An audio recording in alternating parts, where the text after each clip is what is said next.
get started.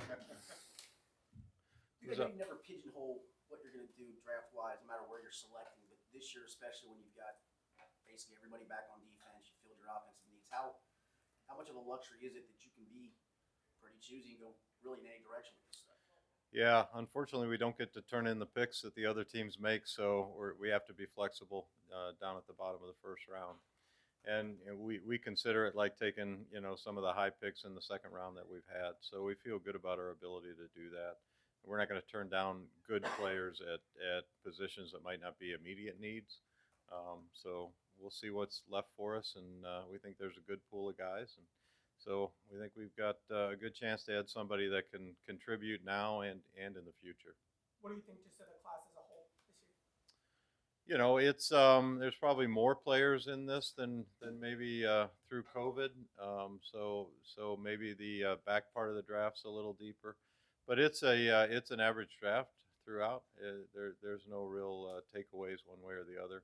There's good players. It just depends on what's available to us when we're going. When you talk about being able to contribute now and in the future, does that mean that guy doesn't need to be an immediate starter? He can kind of work his way into a role. Is that an okay solution for you guys? Where you picking? Sure. Yeah, I don't view us as having immediate starter needs. It will be up to the players and how they compete as to whether they play and how much they play and whether they become starters this year, next year. But yeah, we feel good about our overall roster and think we were able to fill some needs through free agency. And so, yeah, we're pretty flexible to taking guys for the future if that's what has to happen. How important is age during the evaluation process? Because obviously there's some older players in this year's draft. Yeah, we'll probably stay away from the 40-year-olds and higher group, but maybe coming out at 30 might be too much. Everyone else is certainly eligible in our minds. So whether they're a couple years older or not, sometimes that's a benefit that they have a little more experience under their belt, maybe more advanced in their life skills, maybe more mature at that time. But age doesn't play a big part in the draft really for us. Going back to what you were saying, where this 31 almost feels like a second round pick. What is it about that second round trade back that you guys have utilized so much recently that hits you so well? Just opportunity. It's not something we go into the draft saying we are going to trade this second round pick and move back. If the opportunity comes up and the board is the way we want the board to be, then we consider doing those things. So it's serendipity. It's happened for us and it's worked out in some cases. But you have to be flexible as the draft goes on. We're flexible, to opportunities that come our way, and we're also cognizant that if we move back, we might not get the guy we're looking for. So it depends on who's left, how strongly we feel about them, and how many of them are left that we feel strongly about. How often are those kind of felt out ahead of time, and have any of them been a spur of the moment call that prompted a trade?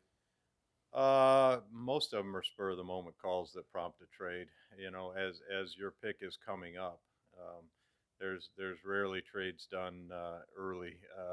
Before unless you have the first pick in that particular day.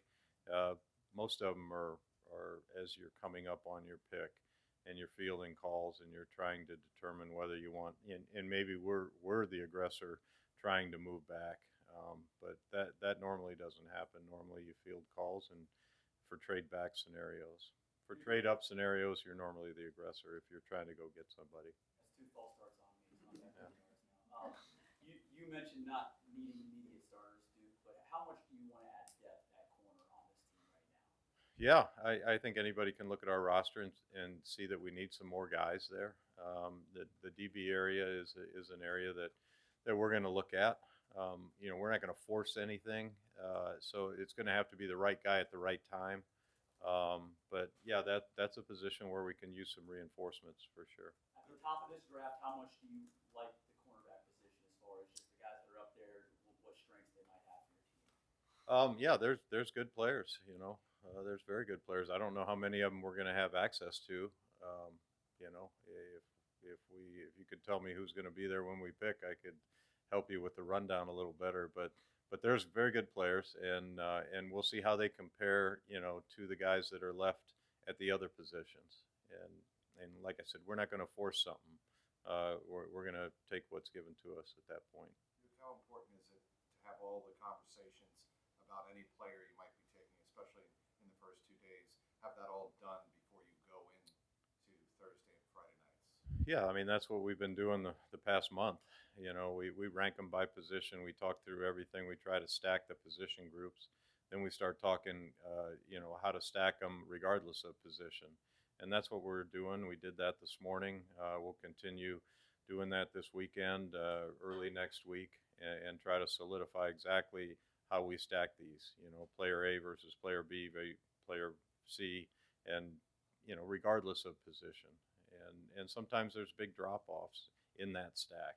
And you can draw a line and say, okay, here's where we drop off. And so if we want to get one of these guys above the line rather than below, and that can factor in to whether you're willing to trade or not. And how do you view the big board, if you will, versus positional breakdowns when you're looking at guys that could be available in the first 2 days? I'm not sure I understand that question. Like, do you rank players, let's say from 1 to 300, and then take the highest player that's available regardless of the position? That's essentially my question.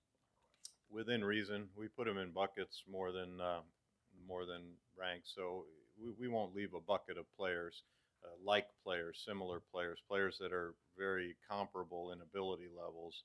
We won't leave that bucket for a position of need down in the lower bucket. We try to stay in that group of players that we feel are worthy of the pick. How valuable of a tool is mock drafting for the organization ahead of the draft, especially picking For players? us, For you, yeah, not like us. our mock draft or your all's mock draft? The internal, that you guys do. I don't know. We really try to stay cognizant of the public perception of players. Sometimes they're right, sometimes they're wrong.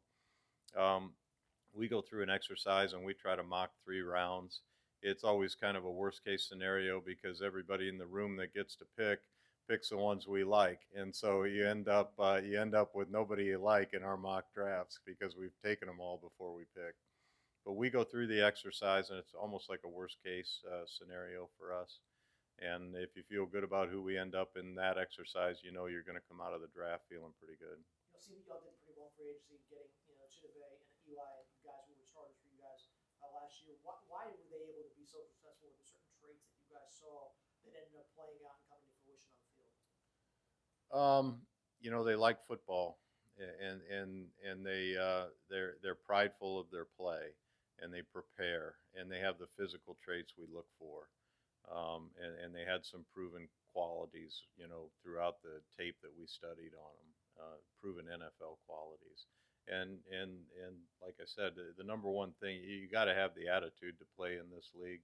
You got to have the belief in yourself to play in this league, and the guys that we brought in across the board are successful guys because they have the right attitude, and they have the right drive and the work ethic, and they enjoy playing the game, and those are important traits to us, and we look for that really in anybody we bring in. You signed Ted Karras this offseason. Did you sign him specifically to be your starting center, or do you view his versatility and say, we'll decide where he goes after the offseason wraps up? Well, Frank will decide. Frank and Zach will decide where he goes. But we know he can play center and be a very effective center. We also know he can play both left and right guard and be a very effective right guard.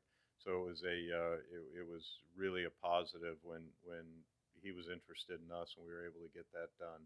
Yeah, it gives us flexibility, but that'll be decided by the coaching staff, and we'll see who all's in the building at that time. When it comes to corners, is there a physical trait that maybe has become more important as the league has become a pass-oriented league? A physical trait That you find that has grown in importance, or you find most important? for what position? Corners. For corners, speed's always going to be important, but the physical, you want guys that are long, that can disrupt receivers as they come off the ball. That's an important trait. You want guys that can mirror receivers, so they got to have quickness. They've got to have a degree of anticipation. Guys that can find the ball and play the ball in the air is a big thing. But ultimately it comes down to how they play. Not everybody's going to be missing some measurable.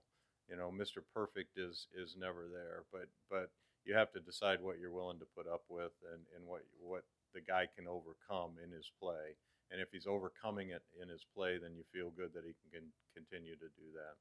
With O-line as well as corner, is arm length one of those things that's kind of non-negotiable? If it doesn't hit a certain number that you guys aren't interested I in? negotiate everything, so there are no non-negotiables for me. Again, it comes down to whether the guy has been able to play effectively with whatever trait that he doesn't have. But yeah, is bigger better, longer is better, faster is better, smarter is better, tougher is better. So every inch you can get is a better analysis. But ultimately, it comes down to how the guy plays and can he overcome it where he's playing right now. With the wide receiver market exploding the way it is, has that caused you guys to maybe kind of rethink your approach to that position at all? I think our approach has been pretty good. I think we've got guys in the building who are signed up for multiple years that we feel really good about. I think we'll continue that. That's a position that we won't say we're not going to do something at any draft. I mean, when you have 8 picks, it's hard to go through a draft without hitting each position, and that's a position that we could hit again. And we found guys that have become really good starters in this league late in the draft, like Marvin Jones and so forth. So if there's a Marvin Jones available to us at in the later rounds, great, we'll take him. But it's a position that we always look at. Do you think that, first of all, were you surprised the way it kind of took off this offseason, the wide receiver market, and do you think it's going to have a ripple effect outside of this building across the league? You're just talking about what they're paid. Yeah. I mean, everybody's getting paid a lot, and they're an important component of your team, especially if they're difference makers. So, yeah, does it surprise me that people are paying a lot for them? No, it doesn't. You guys have a lot of key offensive players that are still on the rookie deals for at least one more season. How much is that kind of front of mind as you guys not only go through the draft but went through free agency as well, knowing that this time of window is going to be finite and probably wrapping up here pretty soon? I don't know that we necessarily look at our time window as being finite or wrapping up here pretty soon. We want guys that we draft to come in, be successful, and re-sign with us and be here their whole career. That's ultimately the design we have for every player that we pick up, and each player earns a little bit more with how they play, and it's our job to try to fit it all together, and that'll be something we do going forward. But in terms of changing the way that we operate there, we're going to always look to reward our guys if you can. Sometimes you got to spend the money internally. Sometimes you have to spend the money externally. And maybe we're coming up on a path where a lot of the money is going to start coming to our internal players. You've been around for a long time and experienced a lot of things, and even recently the AFC North title and things like that. But for what you do, getting the guy that you want, specifically with that first pick that you get, what is the feeling? How does that compare? How does that rank to winning championships, seeing the team succeed on the field for you? Just getting that guy that you knew you wanted, and there he's right there at the spot you have him. I'll take the championships every time. It's never about what Duke Tobin wants in the draft. It's about what we collectively assess the guy to be. I mean, and our assessments are collective. It's certainly not any one person. And we have a lot of guys working really hard, including our coaching staff, to assess these guys. Somebody ultimately has to say this one, not that one, and put a final grade on them and that. But we do it collectively, and so there's never anybody pounding their chest over a guy doing well on our team that he was my guy. Because really, when we draft a guy, he was touched by an awful lot of evaluators before he came in the building and signed off on by a lot of people. And so it's been a system that's worked well for us. And so I take the championship every time. When you've had guys in recent years that are, major impact players on this team, obviously losing played a factor in that, getting the high picks, but do you feel a sense of accomplishment about Our scouting staff has a lot of pride in guys that succeed. They really do. And that's what they work all year for, is to stock our team with guys that will come in and succeed at a high level, be recognized as that, And when they are, yes, every scout in our building, including me, takes pride in that for sure. How important is it to try and project, since there was so much talk last year about Zach creating the right culture, drafting players who fit in the culture? I mean, you've seen on tape what they're capable of doing, but you don't know until they get here how they're going to fit in culture-wise. To some degree, we do a lot of work to try to figure that out, and that's one of the heaviest lifts we've got. Yeah, the tape's important. We grind the tape as much as we can, but we also grind behind the scenes to try to talk to as many people that have been around that player as we can possibly talk to figure out what really makes him tick. And ultimately, the guys that we've had success with over the years here and recently here are the guys that love football. They love the camaraderie of football. They love the competition of football. They like being in the locker room. They like being engaged with their teammates. They're playing because they love it. If there was no NFL, they would still find a way to play football. Um, and it's not the driving force behind them is not what football brings to them. That's all great. Everybody recognizes it and everybody wants it. But the driving force behind them is actually the competition and lining up and playing the game. They love the game. And so if you can get to that, you can find a lot of really good fits for our team and for every team. How does last year's draft on the offensive line, the three offensive linemen you picked, how does that impact this year's draft, and what do you view for them this year? Yeah, we like all three of those young guys we took, and we think they all can develop and grow. We think we're going to have a good starting five. There'll be some competition there. And then we think we've got really good backups that can come in the game and have proven they can come in a game and provide winning football for us. And so we're excited about the group. We're excited about those three that we drafted last year. We're excited about Prince and the development he made this year. And so I really like the way the offensive line's coming together. I really do. And so There's not much, it doesn't, there's a lot, you keep so many guys, and there's a lot of guys already there that I think correct. like it, I guess. How would you view it? Yeah, I mean, again, like I answered with the wideouts, with the O line, if there's a guy that improves us that we like, that we think will have a good career in this league, we're not going to pass him, particularly if he's the best guy on the board. But yeah, sometimes it does come down to a numbers game, and you've got to be cognizant of what you already have. Sticking with the Similar to O-line, Mike's question about culture. About 2 years ago, every player you drafted but one was a captain. And T. Higgins probably would have been had he stayed there long enough. How important is being a captain? Do you put a lot of value in that specific reward? I think they're captains because they have the traits that we look for. So we try to uncover those traits, and lo and behold, when you find a guy that has those traits, they're captains. And so it might be a chicken and the egg type thing, but yeah, that's always a telltale sign. And each team does it differently. In college, some teams have game captains and not season long captains. Some captains are appointed by the coaching staff. Some are voted on by their teammates. So you've got to kind of get to why is he a captain? How did he get there? But again, the guys with those traits normally will ascend if they're around long enough to be captains on their college teams. going back to Butch's question about the O-line, will the results of this year's draft impact or affect any way your decision to put the fifth year on Jonah? The results of this year's Yeah, draft, yeah, we're still talking through that, and I'm not going to break any news on that right now, but that's something that we have in front of us, and we're aware of it. Duke, how do you view the safeties in this draft class? How do I view them? The safeties, yeah, specifically at the top of the draft. Normally with my eyes. I don't mean to be facetious.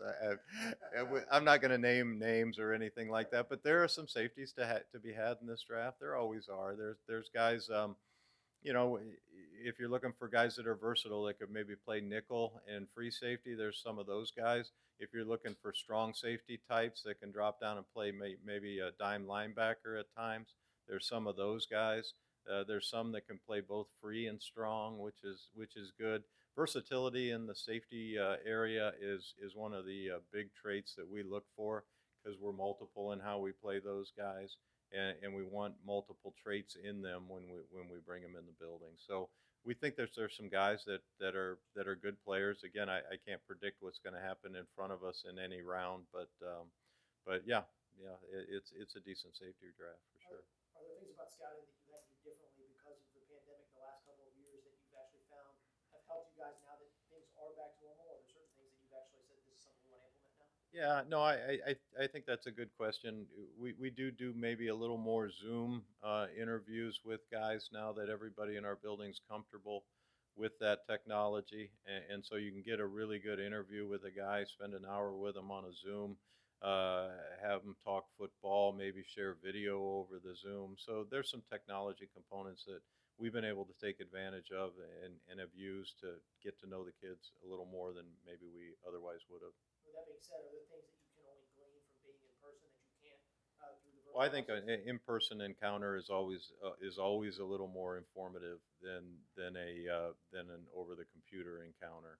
So yeah, in just about every way, the engagement with somebody is more real, and you can kind of feel the energy that is there a little more, the passion that the guy might have, and that you can't pick up, over a computer screen. So if we're given the choice and we have the time, we would rather meet with them in person. Last year, of course, it made sense before you drafted Jamar Chase. You talked to Joe Burrow. Is Joe Burrow involved in the draft process in any way this year? Joe's a guy that I talk to a lot about a lot of things when things come up, and it's a little different scenario this year. It's a little less predictable, and I don't think Joe has the time, desire, or need to grade 400 prospects like all of our scouts. So we value Joe's opinion, but we lean on our scouting department and our coaching staff for the draft. What are your thoughts? Oops, sorry. Is there a position group in this year's class overall where you feel like maybe the talent runs a little deeper than some of the others? That's a good question. I think there's guys everywhere. Each draft is weird in so much that sometimes there's a lot of players in one round that we grade, and then maybe two rounds where there's hardly anybody, and then it picks up again late. And so this year has those kind of peaks and valleys. So if we don't go here, we're probably going to have to wait until towards the end of the draft to address this position. And so we know that going into it. And I won't get into specifics on how we view each position here. But yes, this draft has some of those peaks and valleys, and some of those valleys that are important to us. We'll have to try to navigate around as the draft goes. Is signing rookie free agents, college seniors, whatnot, free agents, also part of all of this process? Sure. They're part of the evaluation process because they go through the same. We spend as much time evaluating a seventh round player as we do a first round player. I mean, our scouts watch the same amount of tape, spend the same amount of energy interviewing people around them, and we spend the same amount of energy talking about them as a group. And so the universe of players we feel is pretty well defined. We don't know who's going to be left over after the draft. But yes, we talk about strategy as the draft goes on, particularly late in the draft. And then we'll talk about maybe positions of importance for us prior to the draft, and maybe some positions where we have less numbers, that we want to attack that position, A, in the draft, and B, after the draft. But you kind of have to wait and see where you've drafted to really find out exactly what numbers you need after the draft. But it's something we think about a lot, yeah. You've had success with non-combine players now through the years. What is the, you talk about heavy lifting. What's the heavy lifting you have to do there, maybe compared to guys you've seen at the combine? Does a lot of it come down to the visit, or? Yeah, I mean, we've put the same amount of work in those guys. We don't know who's going to be invited to the combine when we're out in the fall evaluating guys. And so as soon as the combine list comes out, that's always one of the first exercises we do. Who was left off? who do we like that that didn't get invited? And yes, we put focus in on those guys, and a lot of times we try to bring those guys into our building here to get a physical on, which is important because we won't have a physical on them from the combine, and then B, get to know them a little bit, knowing that because they weren't invited to the combine, they might linger a little bit longer in the draft or maybe go undrafted. And so we want them to be comfortable with us, and we want to be comfortable with them. A lot of times, those are guys that we end up drafting late in the draft process. How did your dad's success as a team builder impact what you look for in the draft? Oh, my dad has impacted me more than anybody in my life. I mean, so I like to think the way that I am is because he was the way he was. So I've been watching him work for my entire life. 52 years. I've been around NFL football and watching how he conducts himself and what he looks for in players and what he looks for in putting together a team. So I mean I like to think I'm just a mirror image of him. Less hair. A lot of times when you're evaluating prospects, it comes down more to traits than production at the college level. What about kick and punt returner? Can you see a guy that hasn't had any experience doing it being one, or if you're looking for a returner, does he have to have experience in the college? I would say that you wouldn't feel good about it if he's had no experience. You might believe that he could, but you're not going to know until you get him in your building and actually try him out at it. So it's a steep climb. If the guy's talented enough, they can make that transition. There's guys who have returned punts and kicks in the NFL that didn't do it in college, but it takes time, and it takes enough time to make the coaching staff believe that you are reliable. A, will catch it, and B, make the right decision with it after you get it. So it takes a little time. It's easier when the guys had 4 years of fielding punts in live game action. It's different than fielding a punt in a practice. Fielding punts when they're coming full speed and you've got no protection, it's you want to see that. If you're taking him just to be a returner, you want to see it on the college game before you feel good about it. You've got kind of reliable punt returners on the roster, but maybe not threat to take it to the house type. Do you consider that a need? I'll let you tell those guys that.